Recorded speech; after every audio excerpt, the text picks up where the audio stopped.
I mean, usually what happens is that it's when we have erred on our own side and it's in the news, that's when we begin to know that, oh, there was an agreement, we failed.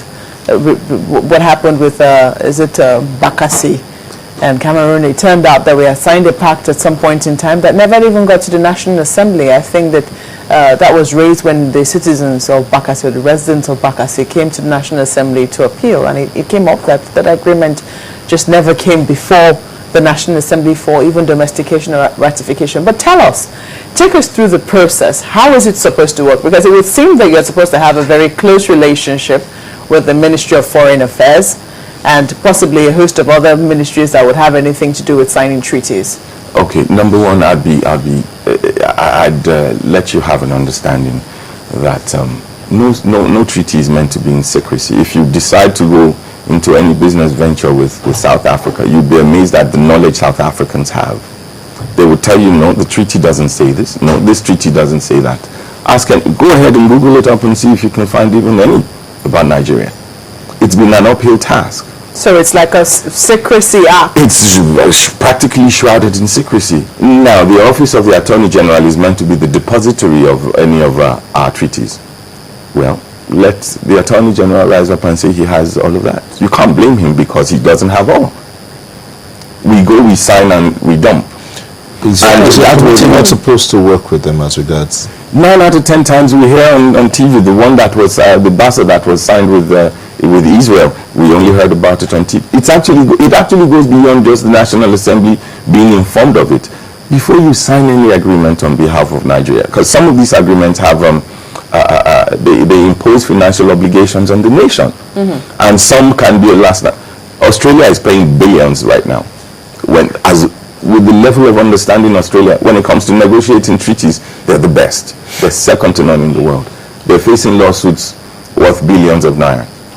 You know, I'm a little curious though. I mean, if it's that important, if the import is that grave on us, why wouldn't anybody, and then you have a National Assembly which is willing and even asking, bring these treaties, let us domesticate it for our own good. You have a reluctance on the part of people who are supposed to do that? I'll tell you this, we have written letters. I'm begging now, so I'm not seen as not having performed in my functions. I practically beg them.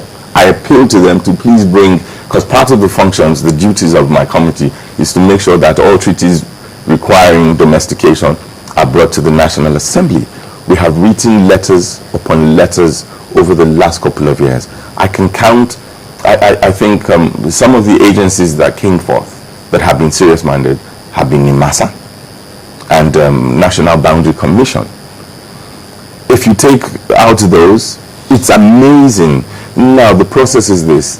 It's meant to be initiated by the executive arm of government. It's meant to be, it enjoys the processes of an executive bill. But when it's not brought to the National Assembly, what do?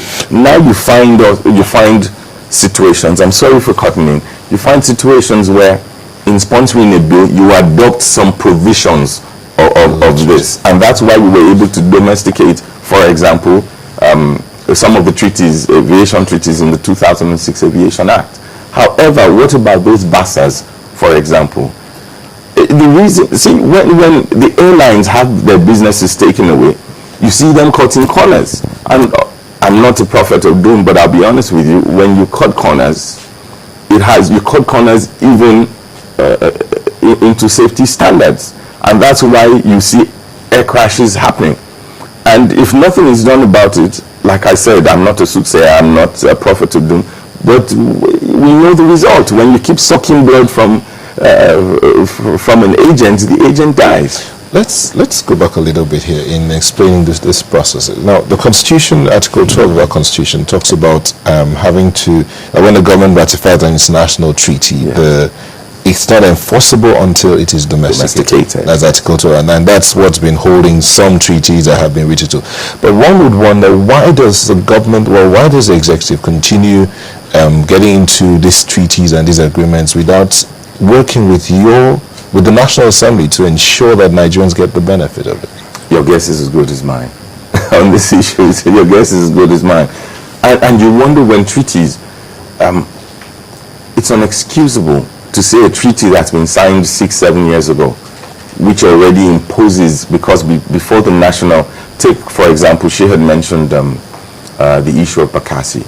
Why Nigeria couldn't do anything was because before the international community, since it was ratified by Nigeria, Nigeria signed to say yes, we agree to partake and to have the laws or whatever the principles and obligations of this treaty will be binding on us.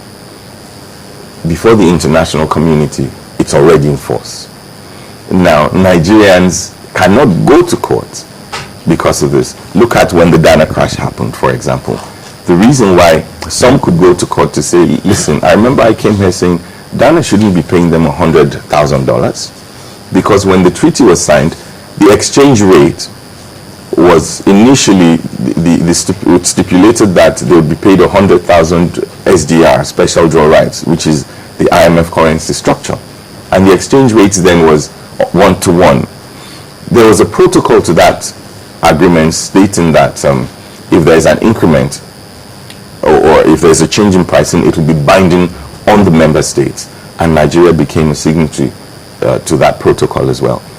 Now, when it went up to 113,000 SDR, as at when that crash happened, the exchange rate on the CBN website worked out to be $170,000. So when when Dana said they were going to pay $100,000, the committee spoke up, took a motion before the House to say, no, you're cheating the dead. They should be paid $170,000. Now, some of the people went to court here in Nigeria, some went to court abroad, because they were now informed on it. But in a case where it's not domesticated, it's offended no law of the land. And then you see people going abroad. How many people, I mean, is that justice? If you have to go abroad, how many people can afford to go abroad? So do you think that, sometimes we shy away from domesticating it because we do not want to bear liability, or the government doesn't want to bear liability for certain things? Sometimes, I'll be honest with you, and I speak for myself here, I stand bold to say sometimes I think we enter into these treaties just to please a certain number, not Nigerians as a whole sometimes. Because it makes me wonder when you see treaties that have imposed obligations on Nigeria, we're paying, it's been 6 years down the line, 7 years down the line, we haven't domesticated, yet we pay every year. It makes you, what other clarification do you need to show that they are not willing to domesticate these treaties? Have you been able to do like a scientific analysis to see how much this could actually be costing us? Honestly, I have gotten, for example now, we had to consult with some professors abroad. We have a professor from Harvard, Professor Uche Fodili. I've had to keep bugging Professor Akinwuyebode. We are armed with, we have the services of several professors. Professor Mike Ikariale, who's been extremely helpful. You have a team of legal minds consulting for you. Yes, we do. And so the reason for this is to make sure that we're well guided. And it is scary. For example, the list of treaties when we were furnished by the Office of the Attorney General, they said we had signed a little over 200 treaties and less than a quarter of those had been domesticated. Our consultants through other means discovered that we had entered into over 400 treaties. 400 treaties? Yes, ma'am. Over 400 treaties. Now, if that is the case, if you have such a grave, because it would seem that it might not directly affect us now, but in some cases, it already is. We've been asked, we've been reaping the repercussions of it. We've been cheated in some cases. Some other times, Nigerians have had to suffer for our lack of domesticating our own side of certain things. How has the House received this? Because I want to believe that you've raised it on the floor of the House, and I'm sure that because if it's also contravening a particular section of the Constitution, then it goes beyond just, not bringing something before the House of Representatives or even the National Assembly. What we did was we had to be tactical, and we had to be precise about it. Treaties are broken into various, we broke them down into various sections. Environmental treaties, business investment treaties, aviation treaties, and the House, a motion was moved on the House requesting that within a period of time, the federal executive, the executive arm of government begin processes of domesticating these treaties entered into by Nigeria. Otherwise, we will cease funding, to approve funding for the the financial imposition of those treaties, the obligations of those treaties. Well, we're still waiting for that to happen. When was that? When did you do that? This was, well, we requested for 90 days, and I think this was 6 months ago, but we're still waiting. And last week, or the upper week, 2 weeks ago, the committee moved that all bastards be reviewed because it's killing. Have you when you fly, I don't know how frequently you fly, but have you seen how people are on the airplane? Even your best friend, you don't talk, you just keep a straight face, and you pray you land on time, and then you see everybody praying, thanking God. Why? Because of the amount of fear it has instilled.